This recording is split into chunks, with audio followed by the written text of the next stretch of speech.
Hello students, DNAP physics YouTube channel में आप सभी का स्वागत है। हम कवर कर रहे हैं हमारे फोर्थ सेमेस्टर फिजिक्स को, जिसके department specific compulsory paper wave and optics के यूनिट नंबर 2 पे अपन स्टडी कर रहे हैं। उस यूनिट नंबर 2 पे जो इम्पोर्टेंट टॉपिक्स थे, पिछले क्लास में आप लोगों ने न्यूटन रिंग्स के बारे में अभी तक अच्छे से जान लिया होगा, समझ लिया होगा।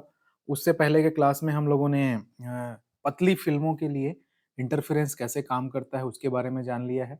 तो उनके जो रिजल्ट्स आप प्राप्त किए हैं, चाहे मैं इंटरफेरेंस का ये टाइटल है इस यूनिट का, और इंटरफेरेंस के बेसिक कंपोनेंट, बेसिक डेफिनेशंस जो सुपरपोजिशन थ्योरम से हम लोग स्टार्ट करके चले थे, वहां से उसके बाद हम लोगों ने यंग का डुअल स्लिट एक्सपेरिमेंट पढ़ा। उसके बाद हम लोगों ने पतली फिल्मों से रिलेटेड, जो थिन फिल्मों से रिलेटेड, एक बार ट्रांसमिटेड लाइट के लिए, एक बार रिफ्लेक्टेड लाइट के लिए इंटरफेरेंस पैटर्न कैसे बनता है वो जाना। उसके बाद हम लोगों ने न्यूटन के एक्सपेरिमेंट के अकॉर्डिंग कैसे रिंग शेप का फ्रिंज हमें मिलता है, या रिंग शेप का आ, आपको पैटर्न, इंटरफेरेंस पैटर्न मिलता है, उसके बारे में स्टडी किया।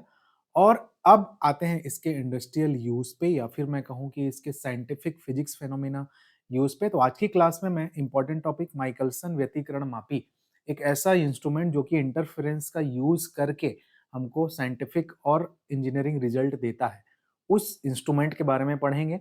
आपके सिलेबस में जैसे की कीवर्ड में लिखा है उसी तरीके से अपन पढ़ेंगे, ताकि एग्जाम में जो क्वेश्चन आए उसको आप कवर आउट कर सको। तो सिलेबस में लिखा कैसे है: Michelson interferometer, construction, formation of fringes and application of the Michelson interferometer for the finding the unknown wavelength of the given light, और finding the difference between the two given light wave और wavelength of the light waves. ठीक, तो ये आपके syllabus में as it is ऐसी लिखा हुआ है। तो उसके अकॉर्डिंग अपन बात करेंगे आज माइकलसन इंटरफेरोमीटर के ऊपर, और बात करेंगे हम लोग। ये यूनिट न्यूमेरिकल बिल्कुल लेके आएगा आपके पेपर में। बहुत चांसेस है कि इस यूनिट से रिलेटेड न्यूमेरिकल्स भी आपके एग्जाम्स में रहे। तो वो कौन से प्रोबेबल टॉपिक है, या कौन से वो फॉर्मूले हैं जिससे रिलेटेड न्यूमेरिकल्स ज्यादातर आते हैं, मैं उस पर बात करूंगा। उन फॉर्मूलों को क्लिक आउट करने के लिए एक दो तीन एग्जांपल्स के जो न्यूमेरिकल है हम वो सॉल्व करेंगे। पर्पस यहाँ पे न्यूमेरिकल को सॉल्व करना नहीं रहेगा, पर्पस यहाँ पे है कि उन फॉर्मूलों को आप जरूर जरूर याद करके चलें, उसे अलग से डिब्बे में घेर घेर के बना के रख के चलें, क्योंकि उससे न्यूमेरिकल आने की प्रोबेबिलिटी बहुत ज्यादा होती है। तो कुछ इंपॉर्टेंट न्यूमेरिकल्स भी आज की क्लास में हम यहाँ पे कवर करेंगे, और फिर उसके साथ आज इस यूनिट नंबर 2 को हम अपने इंटरफेरेंस को खत्म करेंगे। ठीक, तो चलिए स्टार्ट करते हैं माइकलसन इंटरफेरोमीटर या माइकलसन व्यतिकरण मापी के को पढ़ने के लिए। तो ये है क्या जी?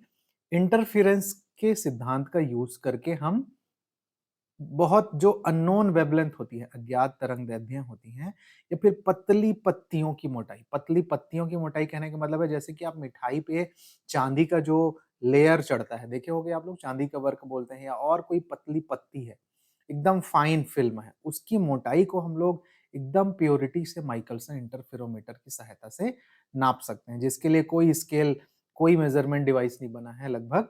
उसको एकदम पतली से पतली चीज को इससे हम लोग नाप सकते हैं। तो दो चीजें हैं, एक तो हम लोग अननोन वेवलेंथ के बारे में पता लगा सकते हैं, कितने वेवलेंथ का लाइट या वेव आ रहा है, और एक हम लोग इस तरह से बहुत पतली पत्तियों की मोटाई या शुद्धता पूर्वक उसको नापने के लिए माइकलसन इंटरफेरोमीटर का यूज करते हैं। ठीक, अब इसको जैसे सिलेबस में लिखा है हम उसी आधार पर पढ़ेंगे। सबसे पहले इसका कंस्ट्रक्शन जानेंगे कि ये कंस्ट्रक्शन के अकॉर्डिंग कैसे ये काम करता है, कैसे बनता है।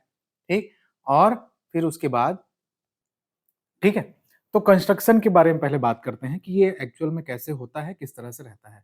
सबसे पहले स्क्रीन पे आपको एक इमेज दिखाई दे रहा होगा, इस इमेज को आप लोग देखें। ये एक्चुअल में प्रैक्टिकली माइकलसन इंटरफेरोमीटर कैसे लैब में दिखाई देता है, वो उसका एक प्रतिरूप है। तो इसके थ्रू आपको एक आइडिया लगेगा कि इसमें दो मिरर होते हैं, और दो एक दूसरे से 45 अंश की कोण पे झुकी हुई कांच की प्लेटें होती हैं, वो आपको दिखाई दे रहा होगा। और एक लाइट सोर्स होता है जिधर से हम लाइट को आने देते हैं, और एक हिस्सा इसका टेलीस्कोप का होता है या आई का होता है, जिधर से हम उस व्यतिकरण फ्रिंजों को ऑब्जर्व करते हैं। तो ये जो इमेज आप देख रहे हैं, ये प्रैक्टिकली लैब में कैसे माइकलसन इंटरफेरोमीटर होता है उसका है। अब हमें इसी को अपने माइंड में इमेजिन करते हुए इसको डायग्राम वाइज जो एग्जाम में जब आएगा तो आप कैसा डायग्राम बनाएंगे उसके थ्रू इसको आपको समझना है। तो ये जो डायग्राम बगल में मैंने बनाया हुआ ये वाला, ये आइडियली आप जब पेपर में बना के आओगे, इसी को आप यहाँ पे जो आपके इस स्क्रीन पे जो इमेज रिफ्लेक्ट हो रहा है उससे आप कंपेयर करिए। तो देखिए ये वाला सेक्शन हमारा स्लिट है जहाँ से लाइट वेव चलेगी, ये वाला पहला प्लेट है, ये वाला दूसरा प्लेट है कांच का, ये वाला मिरर नंबर 1 है, मिरर 1, मिरर 2 और ये टेलीस्कोप है, ठीक।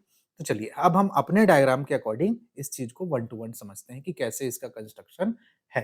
तो पेपर में क्वेश्चन कैसे आता है, माइकलसन इंटरफेरोमीटर से आप क्या समझते हैं, इसकी रचना या कंस्ट्रक्शन और फ्रिंजों के बनने के फॉर्मेशन को समझाइए। एक तो इस तरह से आता है, एक आता है कि माइकलसन इंटरफेरोमीटर से आप क्या समझते हैं।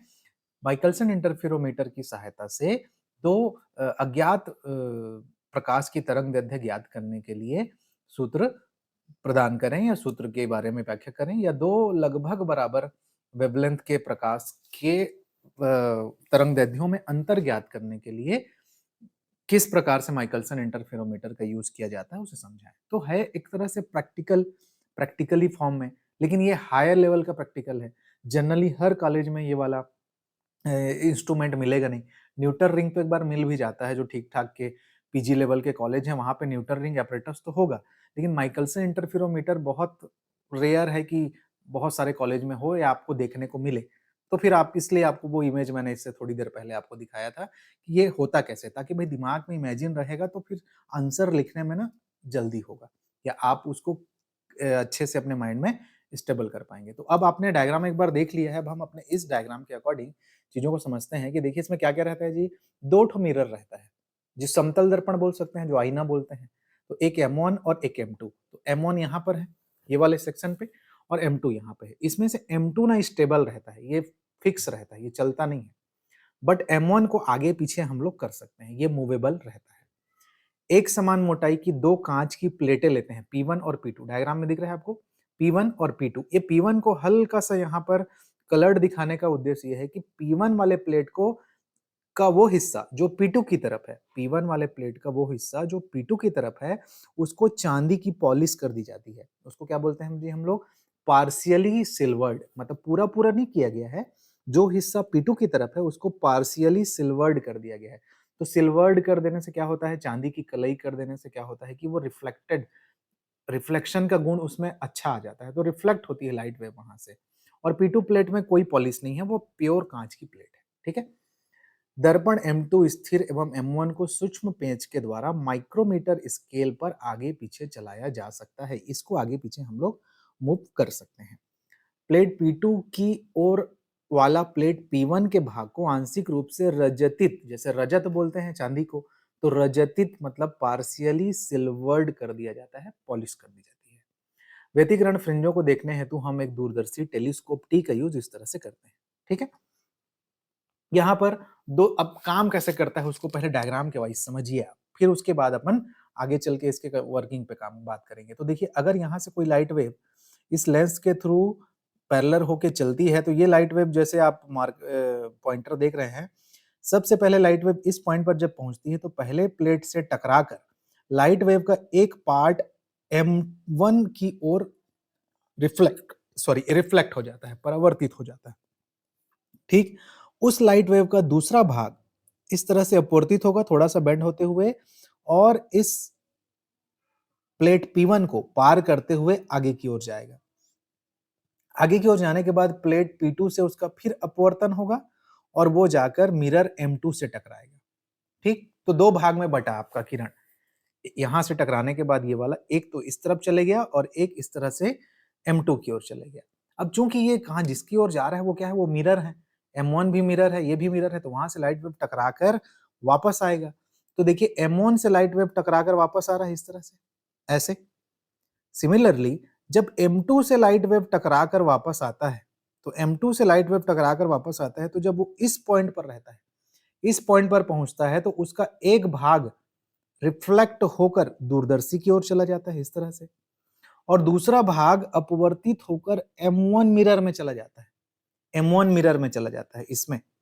तो कुल मिला के ये M2 से आने वाला जो प्रकाश किरण है, जो पहले S से होके गया था, यहाँ से अपवर्तित होकर गया था और M2 से टकरा कर वापस आ रहा है, तो वो वापस आने वाले लाइट वेव का एक भाग तो टेलीस्कोप की तरफ चलेगा इधर, और दूसरा भाग जो है मिरर M1 पे चला गया, और मिरर M1 से टकराकर वो फिर इस दिशा में आता है और फाइनली यहाँ से गुजरने के बाद वो आपके ये वाले टेलीस्कोप की ओर जाकर यहाँ पर व्यतिकरण प्रदान करता है। तो चूंकि ये दोनों लाइट वेव, ये जो इधर से 1 और 2 से जो आ रहा है मिरर से, वो दोनों एक ही लाइट वेव से जनरेट हुआ है, एक ही प्रकाश स्रोत से जनरेट हुआ है, इसलिए वो आपस में कैसे होते हैं, कला संबद्ध होते हैं। ठीक, कला संबद्ध होते हैं और साथ ही साथ उनके मध्य फेज डिफरेंस भी नहीं होता। अब ये प्लेट P2 का क्या काम है, इसको कभी-कभी ऑब्जेक्टिव क्वेश्चन में, कॉम्पिटिटिव एग्जाम में पूछता है कि प्लेट P2 का क्या काम है माइकलसन इंटरफेरोमीटर में, क्योंकि उसकी पॉलिश भी नहीं किए हैं उसमें हम लोग। तो व्यतिकरण P2 को बोलते हैं हम लोग कंपनसेटिंग प्लेट, प्रतिकारी प्लेट। कंपनसेटिंग प्लेट कहने का मतलब है कि ये वाली जो लाइट वेव है, देखिए ये वाली लाइट वेव ऐसे गई, ठीक, और यहाँ गई इस तरह से, और यहाँ से आने के बाद इस तरह से गुजरी, इस तरह से, और इस तरह से गुजरी, और यही वाली लाइट वेव यहाँ से भी गुजर रही है। देखो, पहले वाली लाइट वेव जो यहाँ से गई है, उसका यहाँ पर रिफ्लेक्शन हुआ, और रिफ्लेक्शन होने के बाद वो लौटा और फिर इसी में गुजरा, और उसी का एक भाग इस P1 से फिर गुजरा। तो एक्चुअल में ये मेन लाइट जो है इस प्लेट से 2 बार गुजर रहा है।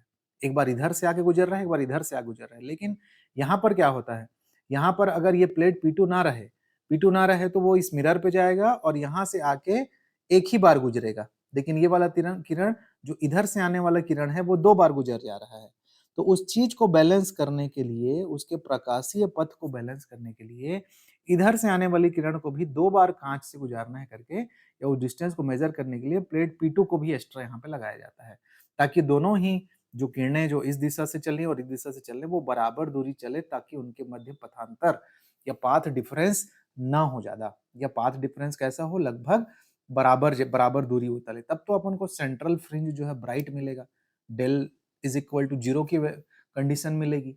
तो इस तरह से इसको क्या नाम दिया जाता है, प्रतिकारी प्लेट। तो आप ऐसे पॉइंट वाइज लिखिएगा, अगर पेपर में आता है, अटेम्प्ट करते हो तो ये बहुत सारे मतलब बड़े पैराग्राफ से हम उसको पॉइंट वाइज लिखे हैं, लिखने में भी इजी है और पढ़ने में भी इजी है। तो ये हमने क्या कर लिया जी, वर्णन कर लिया, यंत्र का वर्णन कर लिया। काम कैसे करता है उसको देखते हैं, वर्किंग कैसे है देखिए जरा। डायग्राम आप थोड़ा सा इमेजिन करके रखिएगा, बहुत शॉर्ट में लिखना है, वर्किंग अगर पेपर में आता है तो समझना है। चित्र को दिमाग में रखिएगा, उसी के अकॉर्डिंग चल रहे हैं। प्रकाश स्रोत एस से चलने वाली किरण प्लेट P1 पर आपतित होती है, पहला प्लेट इमेजिन करिए, होने के बाद 2 भागों में बढ़ जाती है। एक भाग आपके किरण 1 तथा दूसरा भाग अपवर्तित होकर किरण 2 बनाता है। देखिए, एक भाग ये वाला आपका रिफ्लेक्ट होकर किरण 1 बनाता है और एक भाग अपवर्तित होकर किरण 2 बनाता है, यही कहना है। ठीक, चलिए तो सिंपल तरीके से इसको लिख दिया अपन। फिर आगे, दोनों किरणें 1 व 2 दर्पण M1 और M2 से परावर्तित होगी भाई, क्योंकि मिरर में टकरा रहा है। प्लेट P1 पर आकर मिलती हैं, वहां से टकरा के आने के बाद ये दोनों किरणें एक ही प्रकाश स्रोत से उत्पन्न हुई हैं, इसलिए कला संबद्ध होती हैं, और इनके मध्य होने वाले व्यतिकरण को दूरदर्शी टी के माध्यम से हम देख सकते हैं। प्लेट P2 को प्रकाश किरणों के मध्य प्रकाशीय पथ को बराबर करने के लिए लगाया जाता है, और इसका एकवर्णी प्रकाश अगर हम लोग यूज करते हैं तो P2 की आवश्यकता नहीं होगी। ठीक, लेकिन अगर श्वेत प्रकाश का यूज करते हैं, नॉर्मल लाइट का यूज करते हैं, तो हमें प्लेट P2 को लगाना आवश्यक है। ठीक, मतलब यदि आप सिंगल कलर की लाइट यूज करोगे जिसमें बहुत ज्यादा वेरिएशन नहीं है वेवलेंथ में, तो फिर उसकी जरूरत नहीं पड़ती, अदरवाइज उसको लगाना पड़ता है। तो ये एक हो गया, तो बस सिंपल सा इसका वर्किंग था, कैसे व्यतिकरण फ्रिंज बनेगा वो आपसे पूछ लिया, हाँ, वर्किंग हो गया। अब हमें बताना है कि फॉर्मेशन ऑफ फ्रिंज कैसे बनता है। फॉर्मेशन ऑफ फ्रिंज मतलब उसका पैटर्न कैसे होता है, तो उसको भी बड़े शॉर्ट में एक पेज में अपन को बड़े ही चालाकी से एग्जामिनर को बहुत ज्यादा थ्योरी वोरी दिखाने से बचते हुए समझाना है। कैसे समझाएंगे, चलिए देखते हैं। कंसेप्ट क्या है काम करने का उसको समझिए पहले डायग्राम से। देखिए, एक प्रकाश किरण तो M1 से लौट रहा है, यहाँ पे जा रहा है, तो उसका आधा भाग जो यहाँ से अपवर्तित होकर M2 की ओर गया, तो इमेज बनाने का क्या सिद्धांत है, मिरर इमेज कैसे बनाता है, या लेंस वगैरह आप लोग पहले पढ़े होंगे, तो इमेज कैसे बनता है, जब लाइट वेव किसी वस्तु से टकराकर माध्यम में जहां पे एक दूसरे को काटती हैं, वहां पे उसका इमेज बनता है। तो भाई ये जो लाइट वेव इधर जा रही थी, जो M2 से टकराया, और M2 से टकराने के बाद वो लौट कर किस तरफ जा रहा है आपका, वो M1 की ओर जा रहा है, और M1 की ओर जा रहा है तो वहीं पे टकरा रहा है या काट रहा है बोल सकते हो आप। ये M2 से लौटने वाला जो वेव है वो यहाँ पे लौट के यहाँ पे क्रॉस कर रहा है। तो यहीं पे हम ये मान के चलते हैं कि मिरर M2 का एक आभासी इमेज यहाँ पे बन रहा है। मतलब एक्चुअल में मिरर M2 यहाँ पे रखा हुआ है, लेकिन उसका एक आभासी इमेज यहाँ पे बनेगा, क्योंकि यहाँ से लौटने वाली प्रकाश किरण जो उससे उसका जो इमेज बनाएगी वो किरण यहाँ से लौट के यहीं पर ही टकराएगी, यहीं पर क्रॉस करेगी। तो फंडा ये है कि मिरर M1 और मिरर M2 के इमेज, ये मिरर M1 है ये वाला, और ये मिरर M2 का इमेज है, इसका बीच का जो स्थान है ना वो एयर फिल्म की तरह काम करता है। इसका बीच का स्थान ही जो हमारे लिए फिल्म का काम करता है। फिल्म कहने का मतलब है कि जो जिसको अपन व्यतिकरण के लिए रिस्पॉन्सिबल मानते हैं। तो ये जो बीच का स्थान है, ये जो मैं हाईलाइट कर रहा हूं कि एक तो है आपका मिरर M1 और एक चीज नीचे वाला क्या है, M2 का इमेज, आभासी इमेज। उसके बीच का स्थान जो हमारे लिए क्या चीज है जी, फिल्म की तरह काम करता है। तो दो तरीका हो सकता है, या तो ये दोनों फिल्म बराबर बराबर, ऐसे फिल्मों जब हम पतली फिल्म पढ़े थे तो ऐसा वाला पढ़े थे, तो इसको बोलते हैं बराबर मोटाई की फिल्में। और जब न्यूटन रिंग पढ़े थे तो फिल्म कैसे पढ़े थे जी हम लोग, ऐसा वाला पढ़े थे। इसको बोलते हैं इंक्लाइंड या फिर वेज शेप फिल्म। तो ये दोनों कंडीशन यहाँ पे बन सकता है। यदि मिरर M1 और M2 दोनों परपेंडिकुलर हैं एक दूसरे से, कंप्लीट परपेंडिकुलर हैं, तो यहाँ पे जो वो उसका डायग्राम बन रहा है ना, वो ठीक ऐसे बनेगा। अगर ये M1 और M2 के बीच में परफेक्ट 90 डिग्री का सिचुएशन है, तो मिरर M1 और उसका इमेज ये दोनों ठीक पैरेलल रहेंगे, समांतर रहेंगे। समांतर रहेंगे मतलब कोण उनके बीच में कितना बनेगा, 0 डिग्री बनेगा। समांतर होने का प्रबंध क्या है, 0 डिग्री का एंगल बनेगा, उनके मध्य में पैरेलल है। और अगर ये मिरर M1 और M2 एक दूसरे के लंबवत नहीं है, एक दूसरे के लंबवत नहीं है, तो उस कंडीशन में मिरर M1 और M2 के इमेज के बीच में पैरेलल का कंडीशन नहीं रहेगा, बल्कि वो एक दूसरे से झुके हुए अवस्था में रहेंगे। मतलब मिरर ये है तो उसका इमेज ऐसे बनेगा, या मिरर ये है तो इमेज ऐसा बन सकता है, या मिरर ऐसा है तो इमेज जो है ऐसे क्रॉस कर सकता है। तो उस कंडीशन में, झुकी हुई कंडीशन में फ्रिंजों की आकृति बदल जाती है। तो फॉर्मेशन ऑफ फ्रिंज जो है इस पर डिपेंड करेगा। So how we calculate this, कैसे समझेंगे इस चीज को, फॉर्मेशन ऑफ इमेज ऐसा आपको दिखाई देगा। ऐसे ही सिंपल आपको समझा देना है, ठीक। चाहे आप हिंदी मीडियम के स्टूडेंट हैं या इंग्लिश मीडियम के स्टूडेंट हैं, वर्डिंग आपकी खुद की है। आप जिस भी मीडियम में पढ़ते हैं, यहाँ पे हम लोग अपने शब्दों में लिखने की कोशिश करते हैं, ताकि एक्सप्लेनेशन को अगर आप अंडरस्टैंड कर लेते हैं तो आप उसको अपनी भाषा में कैसे भी लिख सकते हो। तो फर्स्ट कंडीशन क्या है, फॉर्मेशन ऑफ फ्रिंज का depend on inclination of M1 and M2। किस पे डिपेंड करता है जी, दोनों मिरर के झुकाव पे डिपेंड करता है। तो फर्स्ट सर्कुलर फ्रिंज बनेगा, वृत्ताकार फ्रिंज बनेगा। कब की कंडीशन में, जब मिरर M1 और M2 दोनों अभिलंबवत हो, मतलब दोनों मिरर M1 यहाँ पे था और M2 यहाँ पे था, तो इन दोनों के बीच का जो एंगल ठीक कितना बनना चाहिए, 90 डिग्री बनना चाहिए।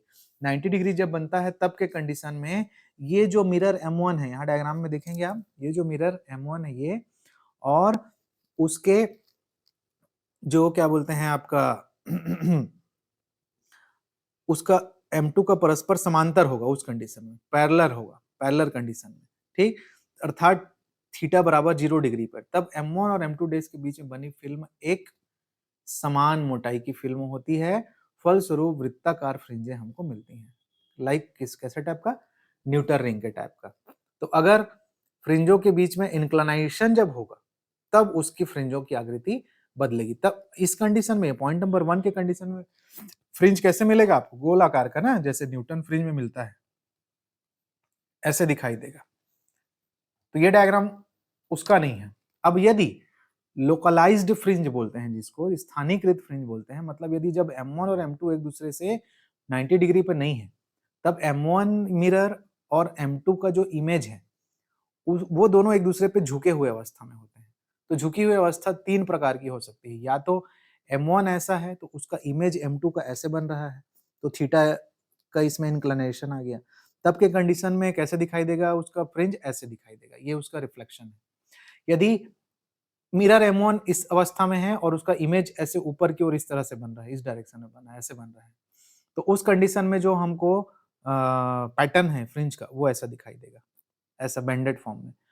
अगर तीसरा कंडीशन है कि अगर मिरर M1 की पोजीशन ये है और इमेज कुछ इस तरह से क्रॉस करते हुए बन रही है, तब के कंडीशन में जहां पे क्रॉसिंग होती है, वहां पे सीधी रेखा वाली फ्रिंज दिखाई देगी। तो ये जो सीधी रेखा वाली फ्रिंज है वो क्रॉसिंग को रिप्रेजेंट कर रही है, जो भी क्रॉसिंग का एरिया होगा उसको। और उसके इस तरफ ठीक इस तरह की बेंडिंग दिखेगी और इस तरफ ठीक इस तरह की बेंडिंग दिखेगी। तो इस तरह के पैटर्न को हम लोग बोलते हैं लोकलाइज्ड फ्रिंज और फिर स्थानीयकृत फ्रिंजें। कब के कंडीशन में होता है जी? व्हेन योर क्या बोलेंगे जी उसको हम लोग? When our theta is not equal to 0 degree.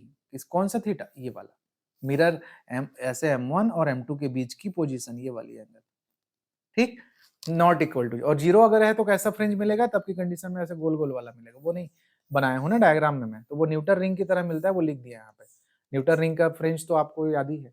और ये तब के कंडीशन में लोकलाइज्ड फ्रिंज में कैसे बनता है उसको। तो फिर प्रकाश किरणों पर फिल्म पर विभिन्न कोण पर आपतन होने के कारण बनने वाली फ्रिंजें वक्रीय हो जाती हैं, कर्व नेचर की हो जाती हैं, कर्व बन जाती हैं, वो गोल नहीं रहती, रोटी जैसा नहीं रहता, वृत्त जैसा नहीं रहता, है ना। और t बराबर 0 के संगत जहां पे फ्रिंजें होती हैं वो कैसे बनती है जी? सरल रेखीय बनती हैं, स्ट्रेट लाइन। ये जहां जहां पे t 0 है वहां पे स्ट्रेट लाइन, ठीक है। तो ये हमने डिटेल में जाना, एक पेज में बस लिखना है इसको इसी तरीके से डायग्राम बना के कि फॉर्मेशन ऑफ फ्रिंज कैसे बनता है। तो आपने क्या क्या जाना अभी तक? माइकल्स इंटरफेरोमीटर होता क्या है, उसका कंस्ट्रक्शन क्या है, वर्किंग कैसे होती है, वर्किंग को भी बड़े शॉर्ट में 2-3 पॉइंट में लिखे हैं, और फॉर्मेशन ऑफ फ्रिंज कैसे बनता है उसके बारे में हमने यहाँ पे जाना, ठीक। तो यहाँ पे ये माइकलसन इंटरफेरोमीटर का ओवरऑल कॉन्सेप्ट क्लियर कंप्लीट होता है। इसके अब एप्लीकेशन को अपन देखेंगे कि क्या महत्वपूर्ण उपयोग है फिजिक्स में, इंडस्ट्रियल एरिया में इसके माइकलसन इंटरफेरोमीटर के। तो सबसे इंपॉर्टेंट एग्जाम में वही है जो सिलेबस में आपको दिया हुआ है। एक तो हम अननोन लाइट के वेवलेंथ को फाइंड कर सकते हैं माइकलसन इंटरफेरोमीटर के थ्रू, और एक कि बहुत पैरेलल लगभग समान अंतर का, अगर दो लाइट अलग अलग लाइट के बीच का अगर हमको डिफरेंस पता लगाना है और सिर्फ हमारे पास जो चमकती हुई लाइट आ रही है वो है, तो उसका कैसे यूज करेंगे। तो ये प्रैक्टिकल है एक्चुअल में, मेन एग्जाम में आने के चांसेस बहुत ज्यादा नहीं रहते इसके, लेकिन आपको इसका आइडिया तो होना चाहिए, क्योंकि कॉम्पिटिटिव वगैरह में आगे अब जाएंगे या फिर मे बी एक आध एप्लीकेशन को परीक्षा में पूछ ही दिया रहेगा, तो अथवा में आपके पास ऑप्शन तो रहेगा। इस यूनिट से आप बहुत अच्छे अच्छे क्वेश्चन आप बना ही सकते हैं। तो जान के एक रखना है, बहुत ज्यादा हेवी टॉपिक नहीं है। तो फिर पहला एप्लीकेशन ये है कि वेवलेंथ फाइंड करना है मोनोक्रोमेटिक लाइट का, किसके थ्रू? माइकलसन इंटरफेरोमीटर के थ्रू। तो ये याद रखिएगा कि जब थीटा बराबर 0 होना चाहिए, इसके लिए मेन कंडीशन ये है, मतलब इंस्ट्रूमेंट इस तरह से सेट होना चाहिए कि मिरर नंबर 1 मिरर नंबर 2 के बीच में ठीक 90 डिग्री का एंगल बने। तो अगर किसी कॉलेज में मे बी अगर ये इंटरफेरोमीटर है तो आप जरूर जाके उसको देखिएगा, अपने टीचर से रिक्वेस्ट करिएगा कि वो उसको आपको दिखाए या उसको रन करा के दिखाए, तब आप इसको समझिएगा। इसका बहुत ज़्यादा यूज़ है खगोल विज्ञान में, एस्ट्रोनॉमिकल फिजिक्स में। बहुत सारे तारे, ग्रहों से आने वाले लाइट वेव को इसी तरह के इंटरफेरोमीटर को स्टडी करके ही बनाया जाता है। इवन आपकी आगे चल के इंडस्ट्रियल यूज़ में हायर टेम्परेचर मेजरमेंट भी इंटरफेरोमीटर के थ्रू किया जाता है। मतलब जैसे भिलाई स्टील प्लांट है, वहाँ से रोज़ हम स्टील को गर्म कर रहे हैं, और आप लोग छोटे क्लासेस में पढ़े हैं कि स्टील को डिफरेंट टेम्परेचर पे, मतलब लोहे को डिफरेंट टेम्परेचर पे गर्म करने पर वो इस्पात बनता है। तो उसके टेम्परेचर इतना ज़्यादा होता है, 800 डिग्री होता है, 900 डिग्री होता है कि उसके पास कोई जाके देख नहीं सकता। तो हम क्या करते हैं, वहाँ से निकलने वाली तप्त रंगों को, जो लोहे का रंग लाल है, कब पीला है गर्म होने के बाद, कब व्हाइट है, कब ब्लू लाइटली ब्लू हो जाता है। जैसे आप घर में गैस का बर्नर, आपके यहाँ चूल्हा जो जलता है तो वो लाइट ब्लू कलर का है, ठीक। लकड़ी कोयला वगैरह हम लोग जलाते हैं तो वो शुरू में रेड होता है, फिर येलो होता है। तो कलर को देख के हम टेम्परेचर का अनुमान लगाते हैं। तो उस तरीके से इंटरफेरेंस पैटर्न प्राप्त करके भी टेम्परेचर के अनुमान के लिए इंडस्ट्रियल यूज भी होता है। तो it's a very heavy use वाली चीजें हैं जो आगे चल के आपको रिसर्च के फील्ड में काम आती ही आती हैं। तो इसका फाउंडेशन बनाना बहुत जरूरी है आपके लिए, ठीक। तो कैसे काम करेगा जी? कैसे हम लोग अननोन लाइट के वेवलेंथ को फाइंड करेंगे? ये हम कैसे सेट करेंगे? लिखा है उपकरण को थीटा बराबर 0 डिग्री पे सेट कर दीजिए, ठीक। अर्थात कौन सी कंडीशन प्राप्त करिए? सर्कुलर फ्रिंज प्राप्त करिए, के लिए समायोजित करिए। इंटरफेरोमीटर से दिव्य दृष्टि पर हमें कैसा वलय प्राप्त कर लेना है? दीप्त वलय, ब्राइट रिंग फाइंड कर लेना है, ब्राइट रिंग। अब यदि M1 और M2 डेज के मध्य बनने वाले फ्रिंज की मोटाई T है, तब दिखने वाले दीप्त फ्रिंज का n यदि क्रम n हो, तो ये फॉर्मूला आपको पता होना चाहिए। और ये कई बार यूज करते हम लोग आए हैं कि कंस्ट्रक्टिव इंटरफेरेंस के लिए पतली फिल्मों के साथ condition 2t cos theta is equal to n lambda होता है। यहाँ पर इजी तरीके से ये फॉर्मूला कई बार हम लोग यूज किए हैं। तो दीप्त फ्रिंज का क्रम जो है n है ऐसा करके, तो फ्रिंज आपको ऐसा दिख जाएगा, ऐसा राउंड शेप का बनेगा। और उसको जब ऑब्जर्व करेंगे तो माइक्रोमीटर स्क्रू में मान लीजिए कोई भी फ्रिंज को क्रॉस वायर को ले जाके वहां पे उसकी संख्या को काउंट कर लेंगे, गिन लेंगे। तो यहाँ पर जब दीप्त फ्रिंज बनता है तो उस कंडीशन में सेंट्रल पर r बराबर 0 होता है, तो cos r is equal to 1 हो गया, तो finally 2t is equal to n lambda मिल गया आपको। ठीक, अब हम लोग क्या करते हैं, ये जो सेटअप रहता है तो वो मिरर जो M1 मूवेबल मिरर है उसको आगे पीछे खसकाते हैं। मतलब जो दर्पण का M1 का जो मिरर है हमारा, यहाँ वाला मिरर, एक तो M2 स्टेबल रहता है और ये मूव कर सकता है, तो इसको ना आगे या पीछे आप खसका सकते हो। तो जैसे ही आप मिरर की पोजीशन को आगे पीछे खसकाते हैं तो उसमें डिस्प्लेसमेंट होता है, विस्थापन होता है। सपोज हम लोग बोल देते हैं कि बहुत लिटिल डिस्टेंस x डिस्टेंस आगे या पीछे सरकाते हैं, तो जैसे ही सरकाओगे आप तो आपका ये जो पैटर्न है ना, ये पैटर्न भी शिफ्ट होने लगेगा, वो दिखाई जो देते रहेगा पैटर्न, वो भी उसमें भी चेंजेस आएगा। ठीक, अगर उसको आप आगे करते हो, ठीक, तो उसमें फ्रिंजों की संख्या का जो पोजीशन था, ये पोजीशन पहले यहाँ पे जो दिख रहा था, वो मिरर 1 को चेंज करने पर ये वाला इधर आ जाएगा। या अगर आप मिरर को पीछे की ओर बढ़ाते हो तो ये जो यहाँ दिख रहा था वो इधर इस पोजीशन पे चला जाएगा। तो ऐसे चेंज होगा। तो पहले जिस पोजीशन पे था उसके बाद की कौन सी पोजीशन पे चला गया वो पता चल जाएगा आपको। तो इनिशियल पोजीशन n बोलोगे और जो चेंज होने के बाद जो हो रहा है, कितना उसमें बदल जा रहा है, वो कैपिटल N हो जाएगा आपका।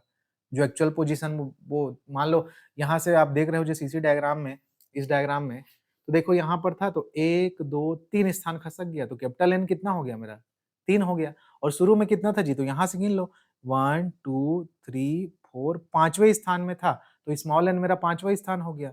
ये सब देखने की चीजें हैं, जब आप इंस्ट्रूमेंट देखोगे वहां पे इसको आपको दिखा के समझाया जाए और अच्छे से समझ में आएगा। तो है एक्सपेरिमेंट की चीज, बट यहाँ पे टॉपिक को समझने के लिए उस चीज को इमेजिन करना जरूरी है। तो फिर कुल मिला के हमको जो विड्थ था कंडीशन, उसमें कुछ का प्लस माइनस हुआ, 2x, x को 2x ले लेते हैं लगभग इक्वेशन को इक्वेट करने के लिए, तो इज इक्वल टू इस तरफ क्या था, n लैम्डा था, तो n लैम्डा में भी n प्लस माइनस n हो जाएगा। भाई आगे पीछे जो भी हो सकता है, आगे पीछे खिसका सकते हैं, तो इक्वेशन नंबर 2 हो गया। अब यहाँ पर से थोड़ा सा 2t की वैल्यू यहाँ पे पुट कर देंगे। अगर आप इक्वेशन नंबर 1 से 2t की वैल्यू यहाँ पे n लैम्डा पुट करेंगे और यहाँ से ब्रैकेट खोलेंगे तो n लैम्डा कैंसल आउट हो जाएगा और finally 2x is equal to capital N lambda आपके पास बच जाएगा। तो उसको देखिए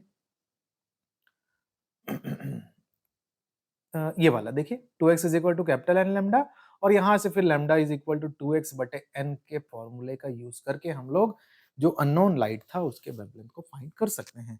x क्या है, मिरर को कितना आगे या पीछे खसका रहे हो आप, तो वो तो माइक्रोमीटर उसमें लगा रहता है ना, तो वो तो आप रीडिंग लेके निकाल ही लोगे कि कितना आगे पीछे किया। और कैपिटल N क्या है, तो इनिशियल कंडीशन में वो जितना जिस पोजीशन पे था, फ्रिंज जब दिख रहा था आपको, तो जब उसको टेलीस्कोप से माइक्रोस्कोप से देखोगे कि जो जिस पोजीशन पे था उससे कितना आगे या पीछे गया।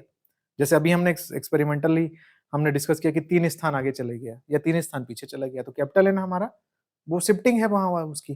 तो वो आपको सिर्फ इंस्ट्रूमेंट को देख के कितना मिरर को खसकाए और कितना उसका फ्रिंज शिफ्ट हुआ, उतने बस 2 डाटा लेके हम लोग जो भी लाइट यूज कर रहे हैं उसके वेवलेंथ को ज्ञात कर सकते हैं इजी तरीके से।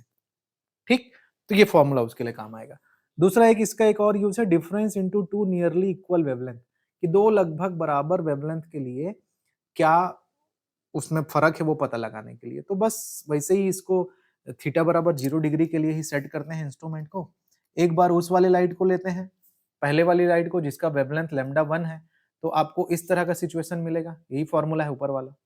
और जब हम लोग थोड़ा सा ज्यादा है, मान लो ऐसा टाइप का कंडीशन है कि लैम्डा 1 ग्रेटर देन लैम्डा 2, इस तरह से, तो जब दूसरे वेवलेंथ को हम लोग लेते हैं तो फ्रिंजों की शिफ्टिंग हो जाती है, थोड़ी सी शिफ्टिंग हो जाएगी क्योंकि लाइट का वेवलेंथ क्या है, अलग है। तो उस कंडीशन में ये एक बढ़ जाता है। ठीक, रिवर्स कंडीशन भी हो सकता है या एक घट जाता है। तो मान लो n+1 का कंडीशन हो गया कि पहले जिस नंबर पे 5वें नंबर पे क्रॉस वायर पहुंचा था, अब जैसे ही आपने लाइट को चेंज किया, येलो लाइट के बाद आपने बैगनी लाइट ले लिया या कुछ ले लिया लगभग, तो पहले जो 5वें पोजीशन पे दिख रहा था वो फट से क्या हो गया, 6वें पोजीशन पे दिखने लगा, तो शिफ्टिंग हो गई। तो इसी को 5-1 तो बोलेंगे, इसी को 6 मिलेगा आपको, मतलब n+1 हो गया, समझ लो उदाहरण के लिए।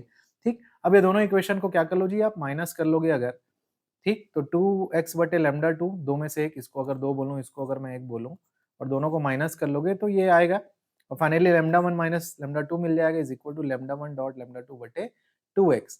तो यहाँ पे कैलकुलेशन के लिए लैम्डा 1 डॉट लैम्डा 2 को हम लोग उसका एक लैम्डा मान लेते हैं या क्या बोलते हैं जो उसका एक जियोमेट्रिकल मीन ले लेते हैं, गुणोत्तर माध्य ले लेते हैं, और वो एक औसत तरंग दैर्ध्य होता है, एवरेज।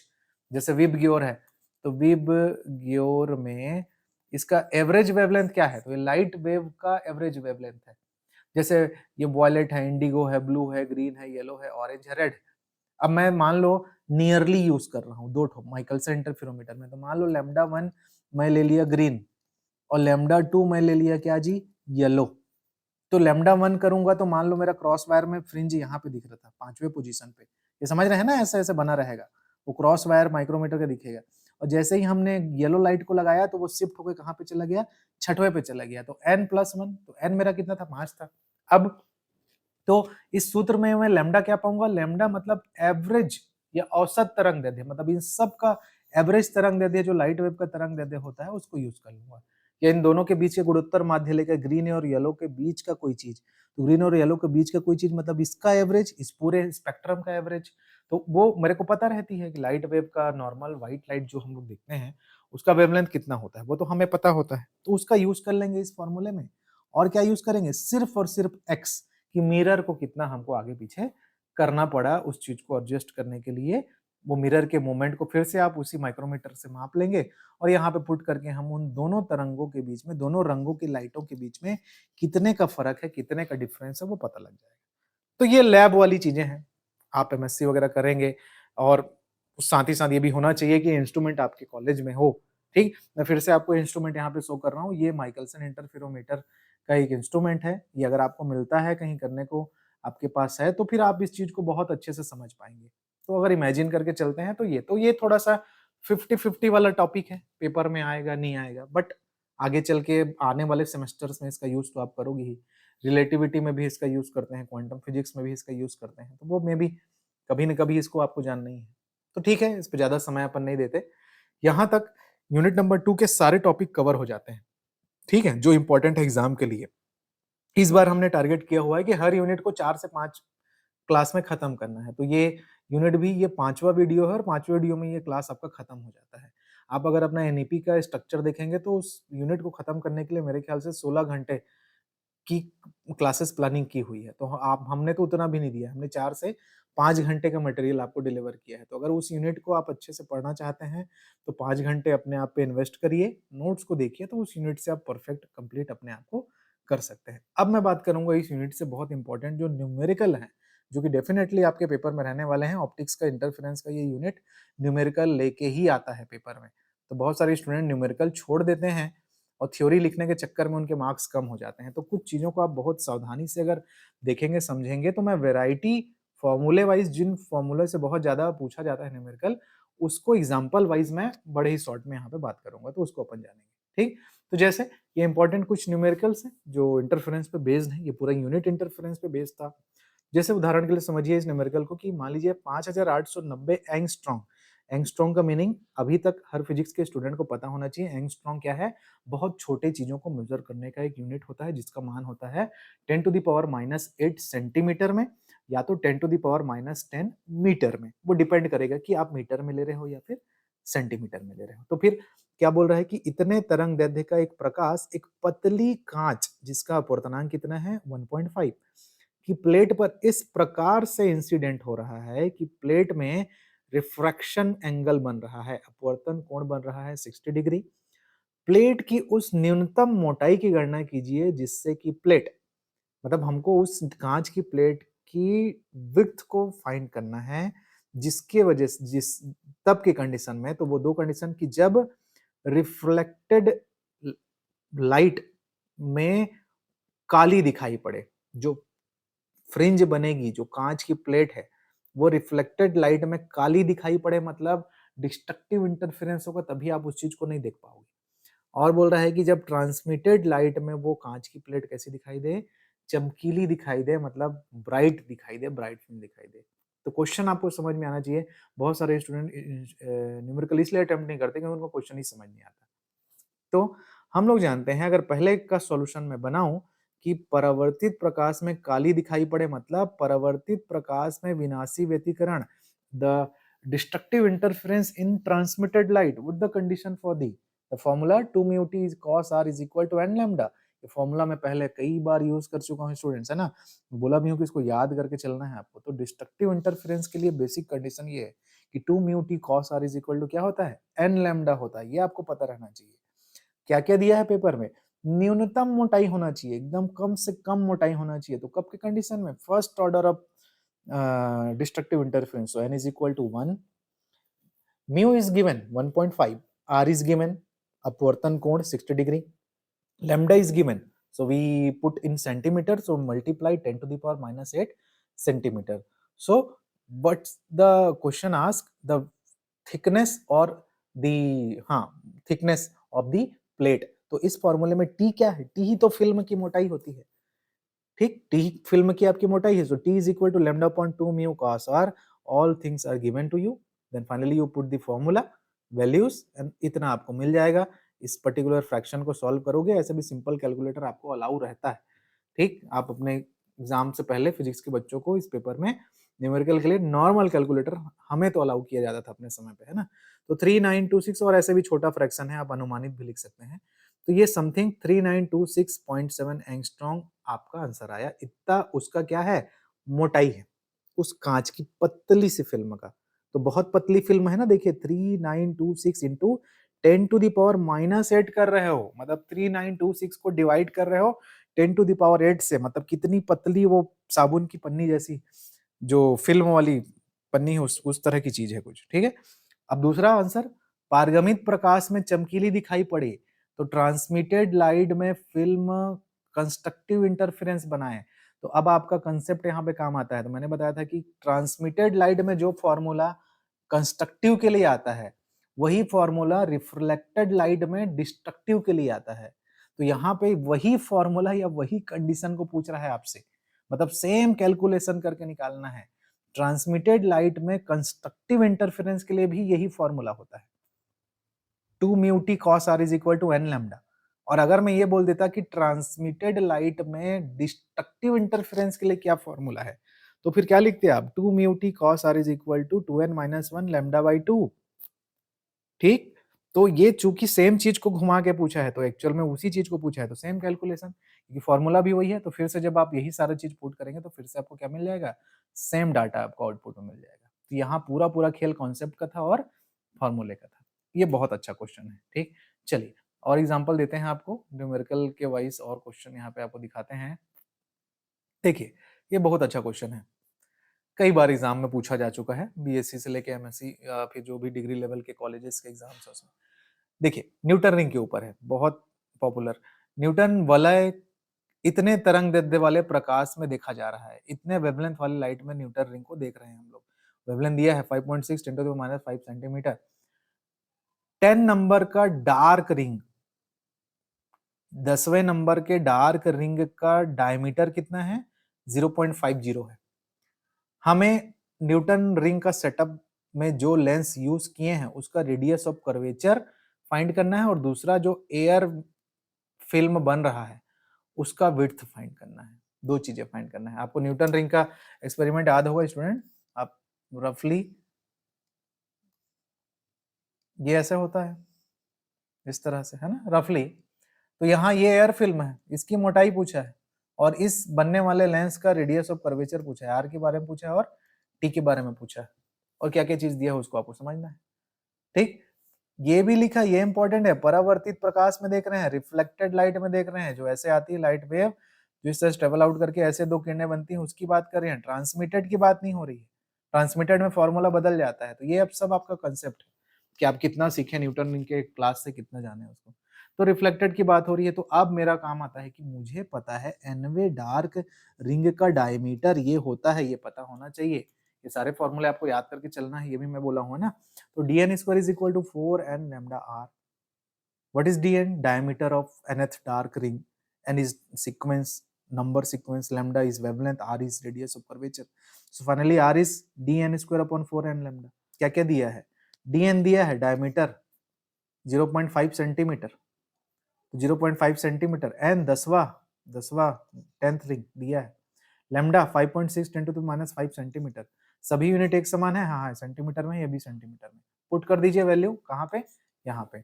आर की जगह वैल्यू पुट कर दिया आपने, इसको सिंपली तरीके से सॉल्व आउट किया, कितना है 112 सेंटीमीटर आपका उस पर्टिकुलर जो लेंस आप यूज कर रहे हैं उसका रेडियस ऑफ कर्वेचर है। मतलब 112 सेंटीमीटर के खोखले गोले में से उस लेंस को काट के बनाया गया होगा। कांच के 112 सेंटीमीटर रेडियस के गोले को काट के उस लेंस को बनाया गया। दूसरा क्या पूछा है जी, वायु फिल्म की मोटाई। वायु फिल्म की मोटाई जब न्यूटन रिंग अपन स्टडी कर रहे थे तो ये फॉर्मूला भी बहुत इंपॉर्टेंट था। ये भी मैंने बताया था कि 2t is equal to R N square बटे आर होता है, ये भी निकल के आया था वहां पर। ठीक, तो सिंपल है, 2t is equal to R N square बटे आर है, तो t ही पूछ रहा है, तो t बराबर आर एन स्क्वायर बटे 2r। तो भाई r क्या है, त्रिज्या है, वलय की त्रिज्या है, तो इसको अगर डायमीटर बनाना चाहूं तो 2 का गुणा करना पड़ेगा, और 2 का गुणा करूंगा तो ऊपर स्क्वायर है तो 4 का गुणा करना पड़ेगा, तो 4 का गुणा करूंगा तो नीचे ऊपर 4 का गुणा करना पड़ेगा ना। तो ये dn स्क्वायर कब बनेगा, जब इसको 4 करूंगा तो नीचे भी 4 करना पड़ेगा। तो ये क्या बन गया, dn स्क्वायर बटे 8r। और dn तो दिया है जी आपको 0.5 ये रहा यहाँ पर। ठीक, ये 8r हो गया, ये वाला ऊपर नीचे 4 को बैलेंस किए तो, और ये आपको दिया हुआ था, और r अभी आपने निकाला है ना ऊपर में 112 सेंटीमीटर, सो 112, और फाइनली जब आप पुट कर दोगे तो विड्थ लगभग इतनी आपको मिलेगी 2.8 into 10 to the power -4 centimetre. तो ये बहुत पॉपुलर अच्छा क्वेश्चन है, बना के रखिएगा इसको। चलिए इसी प्रकार और क्विकली इसको समझते हैं।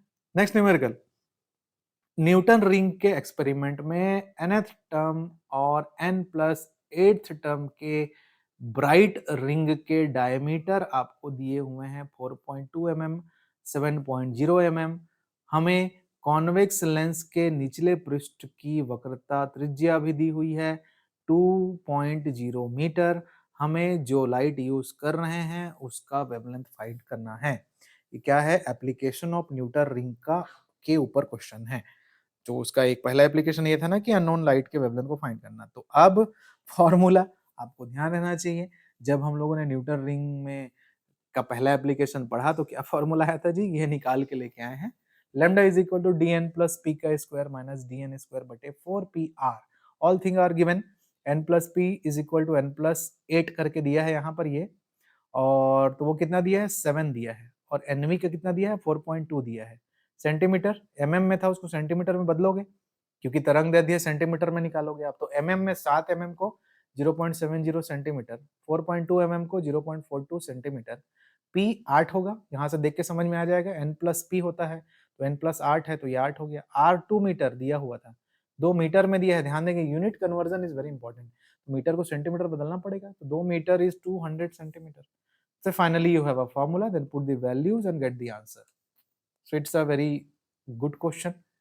एंड क्या होता है ना स्टूडेंट, न्यूमेरिकल बना लेने से ना बहुत सारा टाइम बच जाता है।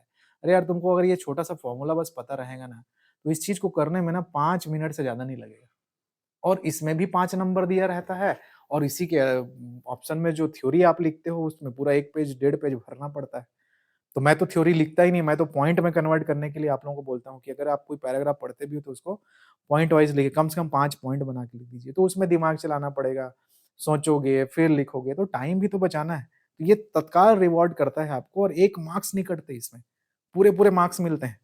तो थोड़ा सा इसमें अगर आपने अपनी प्रैक्टिस बना ली न्यूमेरिकल में तो ये तो होगा ही, और फिजिक्स के फील्ड में हो यार तो आगे जाके इस सब में तो जूझना पड़ेगा ही ना। ठीक, चाहे फिजिक्स मैथ्स के फील्ड में आगे बढ़ो, चाहे फिजिक्स के फील्ड में, करना तो पड़ेगा न्यूमेरिकल, कॉम्पिटिटिव वगैरह तो दिलाना ही है आगे चल के, है ना। ठीक, तो दिस इज द आंसर, ये 8 10 टू द पावर -8 सेंटीमीटर आया, उसको हम लोग एंगस्ट्रॉम में कन्वर्ट कर दिए हैं, उसमें कंफ्यूज मत होइएगा, ठीक है। चलिए एक लास्ट क्वेश्चन, फिर ये टॉपिक खत्म करेंगे अपन। एक और क्वेश्चन बहुत इंपॉर्टेंट और अच्छा क्वेश्चन है, बहुत बार पूछता है ये इस तरह का question.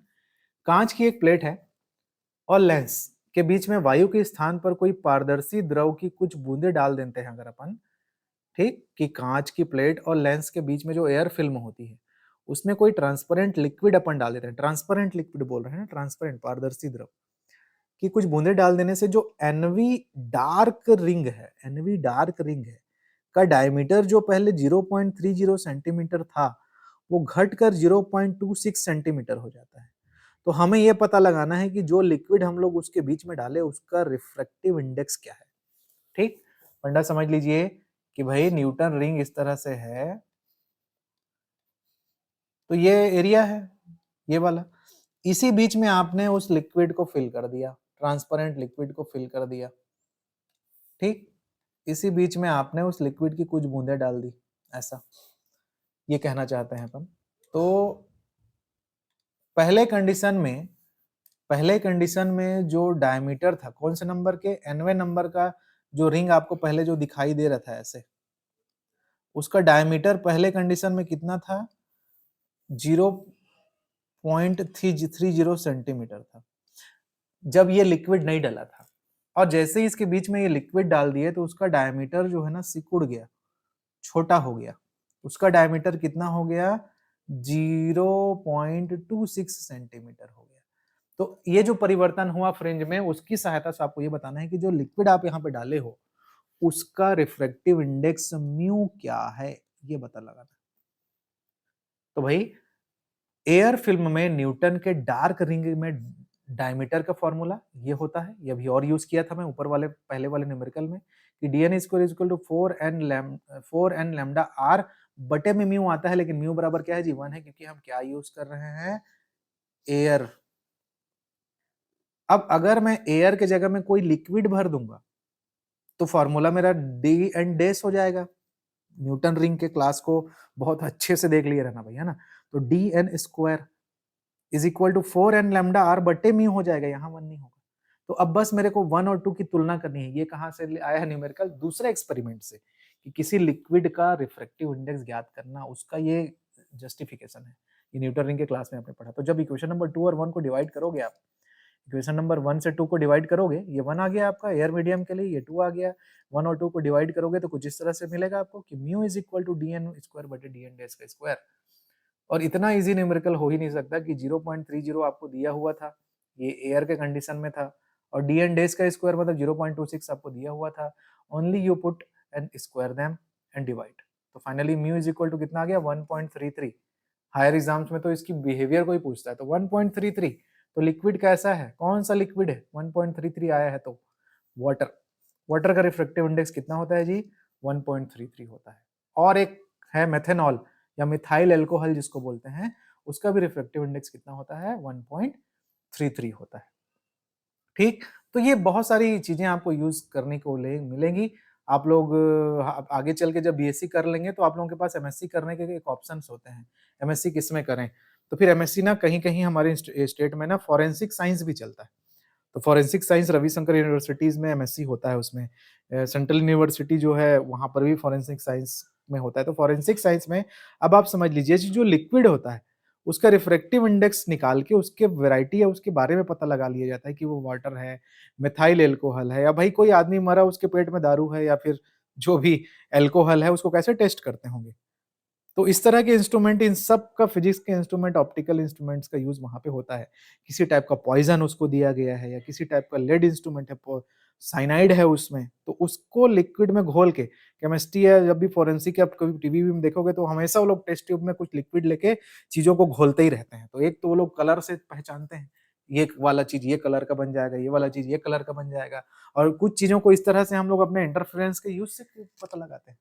So these are the actual ground level things which you learn from this unit number 2 which are called interference। तो भाई यहाँ पे ये मेरा यूनिट नंबर 2 हमारा खत्म होता है, जिसका टाइटल इंटरफेरेंस था। ये इस यूनिट नंबर 2 का लास्ट क्लास था। आज के क्लास में हम लोगों ने माइकलसन इंटरफेरोमीटर के बारे में जाना और उसके एप्लीकेशंस को जाना, और इस यूनिट नंबर 2 पे बेस्ड बहुत इंपॉर्टेंट हम लोगों ने कुछ न्यूमेरिकल्स करे। तो इसी तरीके से मिलते जुलते न्यूमेरिकल्स आपको जो भी आपके पास रिसोर्स है वहाँ से आप ज़रूर करिए, क्योंकि वो एग्ज़ाम में पूछा जाता है कि सिर्फ़ थ्योरी डायग्राम चीज़ें तो नहीं मिलेंगी, क्योंकि इस तरह का थ्योरी क्वेश्चन स्टेप वाइज़ भी लिखोगे तो एग्ज़ामिनर भी चाहता है कि मैं शॉर्ट में थोड़ा-सा न्यूमेरिकल ही पूछ लेता हूँ इस पे आधार पे। तो इस यूनिट पे न्यूमेरिकल आते हैं, तो इसको आप लोग अच्छे से प्रिपेयर करिएगा। इसके बाद हम लोग यूनिट नंबर 3 और 4 जो हमारा बचा है, एक तो लाइट की प्रॉपर्टी डिफ्रैक्शन जिसको विवर्तन बोलते हैं, और एक है लाइट की प्रॉपर्टी ध्रुवण जिसको पोलराइजेशन बोलते हैं, उस पे आगे चल के बात करेंगे। ठीक है, तो ओके स्टूडेंट्स, यहाँ तक आप लोग इसको प्रिपेयर करके रखिए। कोई भी डाउट वगैरह होगा तो हमसे आप शेयर करिएगा। इस पर्टिकुलर यूनिट नंबर 2 का कंबाइन पीडीएफ व्हाट्सएप चैनल पे इस वीडियो के अपलोड होते ही बहुत जल्द डल जाएगा। आप वहाँ से इस चीज़ को ले सकते हैं और फिर अपने नॉलेज, अपने रिसोर्सेज़ और इसकी सहायता से एक कंबाइंड नोट्स आप अच्छे से बना के रखिएगा ताकि एग्ज़ाम में आपको बहुत ज़्यादा परेशानी ना हो। ठीक? चलिए मिलते हैं हम लोग अपने नए क्लास में। Thank you.